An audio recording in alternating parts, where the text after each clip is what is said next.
Good evening, campers, dreamers, and babysitters, and welcome to our raw reaction review of The Blackening. Made you look. One black woman gotta save everyone all the damn time! Oh, I made you look. So we had the astute privilege of getting to check out The Blackening pretty early. It doesn't come out till Friday, but we got to check it out tonight. And I was pretty excited about that. I've enjoyed that we've been kind of getting to see some of these bigger horror releases again before they come out, so we can get you guys timely reviews. This one centers around 7 black friends go away for the weekend and end up trapped in a cabin with a killer who has a vendetta. Will their street smarts and knowledge of horror movies help them stay alive? Probably not. Anyway, Luke, we got to check this film out, as I said, and how did you feel about it? What are your initial thoughts? Going into this one, admittedly, I had no intention of actually seeing this one if we were going to go to the theater to see it. It just did not pique my interest at all. I have a weird relationship with horror and comedy and mixing them together. For me, it has to be done just right. It has to have the right ingredients in it to make a really good film. Going into this, I was very hesitant. Coming out of it, I'm pretty positive, way more positive than I thought it was going to be on this film. I think it does have a decent amount of tension throughout. I think they spruced the comedy in that was pretty well done. So, yeah, I think this one, where you're walking that line, I think they walked it pretty perfectly, as best as they could. Yeah, for me, I want to say I'm pretty mixed on this one. There are definitely some elements that I liked. Definitely, I think that they have a hard time, if I gotta be honest here, of blending that horror and that comedy really well. I feel like they go really hard into the comedy aspect here. So when they do attempt to build tension, I'm just not buying it, really. I'm just not getting pulled back into those elements of just like, this is actual horror, if you know what I'm saying by that. It's like it's just one of those things where I never fully bought this as a horror comedy, but it was just more of a comedy, if I'm not tripping over my own words there. And that's what I think people have to be wary of this. Don't go into this movie. I didn't go into this movie expecting a horror. Hmm. This is not a horror comedy. This is a comedy with horror. That's Hmm. how I view this more so. So looking at anything with horror in it, I feel is just a bonus. The way that they do, we're not going to spoilers here, but the very beginning, I think the horror in that opening scene was pretty well done with that mixture. They did have some gore. There was not a ton of gore in this, so don't go in expecting that either. So when we do get those moments of horror, I do think it comes from a background of knowing what you need in that scene to make it work. So I do think overall, am I ever going to label this a horror movie? Absolutely not. If you're looking if you're looking to go to the theater for a horror movie, The Boogeyman's probably your best bet right now. But like this Yeah. one, I think is a good time in terms of go into this expecting some laughs, and then you also get some horror mixed in there with it. Yeah, and I think that's the best way to put it for sure there, Luke. You kind of hit the nail on the head. I definitely understood going into it that this was probably going to be more of a comedy than horror. But I was curious to see if they were going to kind of surprise me, and I got about what I expected there. Now, looking at the film on its own merits as a comedy, I'm not gonna lie. There were a lot of jokes that hit for me that I was surprised. I found very funny. But then, for every joke that hits, there's usually about one or two that just kind of were slight chuckles or just not at all. I think that it takes a little bit for you to get comfortable with the characters and to really find its footing. One of the elements that I enjoyed from the trailer that I feel like they don't really capitalize on is that horror movie element, in the sense of them playing into the horror movie tropes as much. It seems like they really play into, and us being two Caucasian males, I guess there's not a ton we can say about this, but they really do play into the more the black stereotypes and less of the black stereotypes in horror cinema, which is kind of what I was looking forward to, because that's kind of what the film bills itself as, is you kind of like, all right, who's the trope, the beaten to death trope for many years is that the black character always dies first. So what do you do when they're all black characters?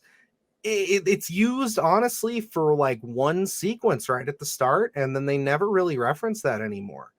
It goes more into just again, other black stereotypes and things like that, and which is fine. I thought that there were definitely some really funny moments throughout this. I thought that there were a lot of really solid jokes, but again, I just feel like we could have had a movie that would have really satisfied horror lovers if they just would have played a little bit more into the horror stereotypes of the genre when it comes to being like a black actor. I thought that they could have really leaned into some of the stuff and poked fun at some of the things in the genre a little harder. And I understand what you're saying, but I don't think that film. I don't think they set out to necessarily make that film. I think maybe by the way the trailer was cut, that maybe that misconception could be out there. I definitely think it's the trailer. I think looking at this film, and that trope of black character always dies, and then like you said, what do you do when the entire cast is black? It's like I think more so it's less about the tropes and more about putting characters on an even playing field, and more so the relationships with those characters, where it's like there's a couple sequences in here that have to do with the character's background in terms of are your parents black and black, are they black and white, and then they always kind of have that kind of interplay of when there are discussions being had of that comes into play, whether they bring up their white background or not. So, and I think that was pretty well done. I think more so that's what they really wanted to go with here. When you look at something like Cabin in the Woods, and they really play on a lot of different tropes, you don't necessarily get that here. It's like there's some, but there's not a lot, and I really think it was more so done with the relationships of the characters here, which overall, I think that almost like the characters here, there were decent development here in terms of the interplay between each other, and I thought a lot of them come off very likable. And it's like looking at the cast, especially when you have them all grouped in as we do in the poster here, it's like for the majority here, I bought all the characters. I genuinely would say that's my highest point of praise I can give this is the cast. I thought that everybody had a lot of really great chemistry with each other. They were all very funny. They played off of each other well. I really bought about halfway through the film that these were actual friends. Yes. I feel like there's scenarios when they go into this room. You see it in the trailer. It's called the game room. When they're having these kind of altercations and conversations, that I'm just like, this genuinely does feel like a group of people who've known each other for a long time. And just like the things they're bringing up and how they're able to relate to each other and kind of the shorthand that they kind of develop with each other. So it's really great there. One of the standouts that I have to say here is Jermaine Fowler. His character had the most consistent laughs from me, and I would say the audience. He plays the character of Clifton. Absolutely loved his character. I loved all the things they did to it. It's a very classic 80s low budget horror tropes that they do with him, but his humor, his timing, everything was just so perfect. I found that character in the trailer. I thought, this guy could be kind of annoying, but I was bought in from the first few minutes because he has just so many great, like, off the cuff, like, jokes that you're just going to miss because everybody's just kind of going back and forth. But, like, he'll say something under his breath, and I feel like I picked up on every single one. And it was just, he was the standout for me for sure. Yeah, and I think we're kind of on the opposite ends there. Where Clifton for me, again, where I'm talking about great relationships and interplay between these characters, watching the Clifton character felt like I'm watching a character. You know what I mean? Where it was like I was not able to put that aside and enjoy the film. It was just like we times them by 10. So it was just like it didn't feel natural to me, so it didn't really hit. For me, the King character, I think the actor's name's Melvin Gregg. And then the Dwayne character, played by Dwayne Perkins. For me, those two characters, they have their outlandish moments in a sense when they're interplaying with the rest of the crew, but then they also felt real to me. So, like for those, I think when I'm looking at an overall cast, I think those two were the show stealers for me. I do agree. I think that they're definitely, and I think the beauty of it is, comedy is purely subjective, and you get 2 cents of us where we both, I think, feel about the same on the movie itself. But again, like I liked the kind of outlandish, over the top nature of Clifton, as to where you were more involved with like the characters of like Dwayne and King, who I also thought were great. I don't really think there's a bad apple in the bunch here as far as the main cast goes. I think that they all really, again, play off each other very well. And that's why I think they're the biggest thing to highlight here, because again, they are the entire film. Like at the end of the day, we'll talk about the threat in a minute, but yeah, they really carry every sequence in this.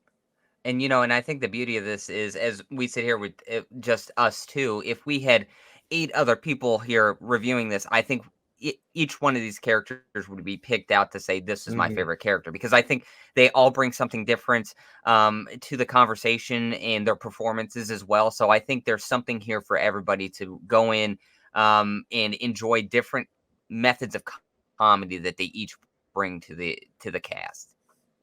Absolutely. And again, I want to highlight the threat here too a little bit, in the sense of just it's it was very intriguing from the trailer. Again, they kind of, to play into this kind of I don't know if you've ever been to like an old antique shop or anything like that, and you've seen those statues with kind of the really horrific interpretations of black folks in the Yeah. in the South, stuff like that. They really played into that with the look of the killer, and I thought that that was a very intriguing, very unique look. And I thought, just from watching the trailer, I was like, they could really have something unique and interesting, but also very, I guess, I guess a very nice statement or representation. Like you could kind of cross paths here. It's a little tough to say without getting into spoilers, of just like the dynamic of the potential of what this could have been. And it's very unfortunate that it just turns into being something wholly generic.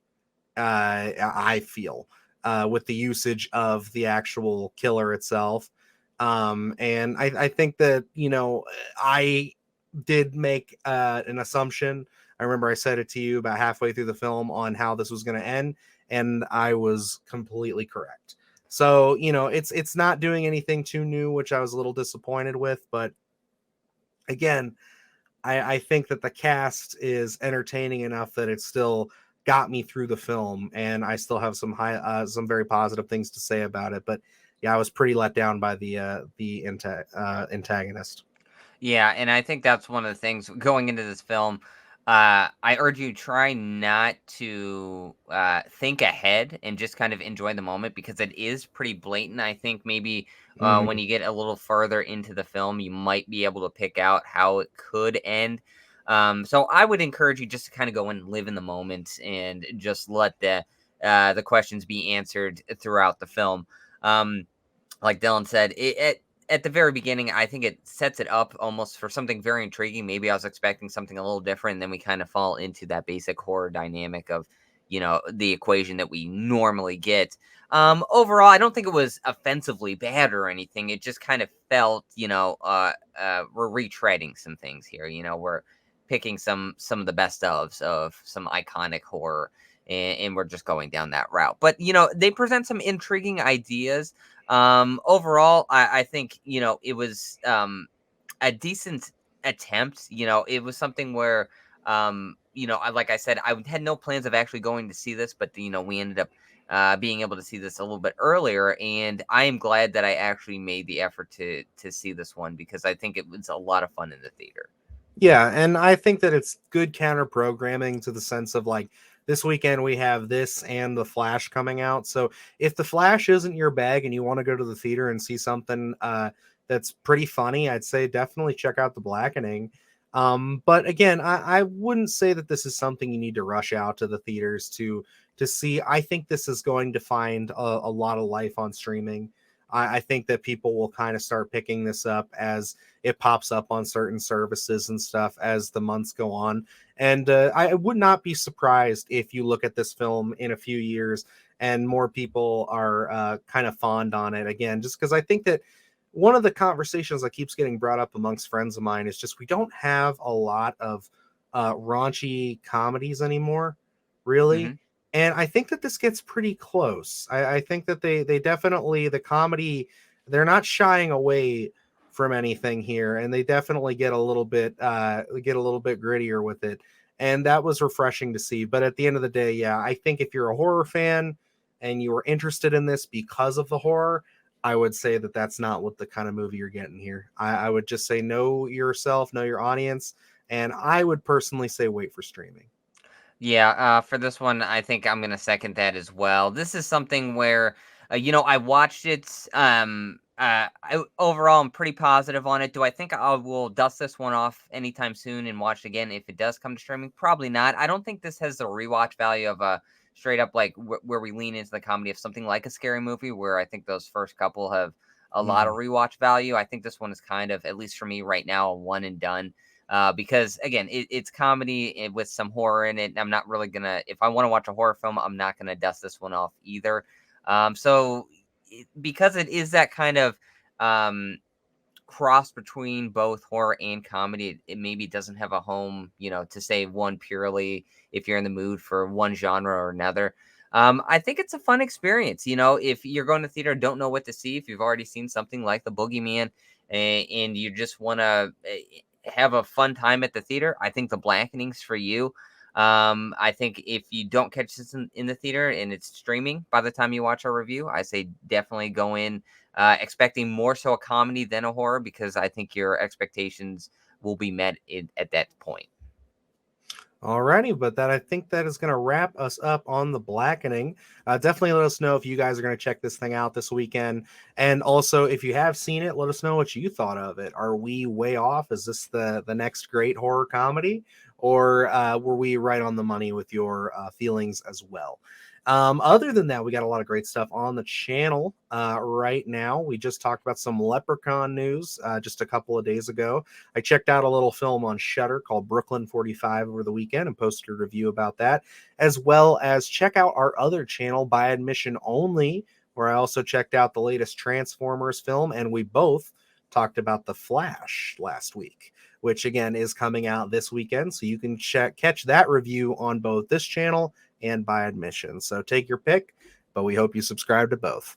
So other than that, that about wraps us up. So I am Dylan Newell. And I'm Luke Janesco. And remember, stay scared.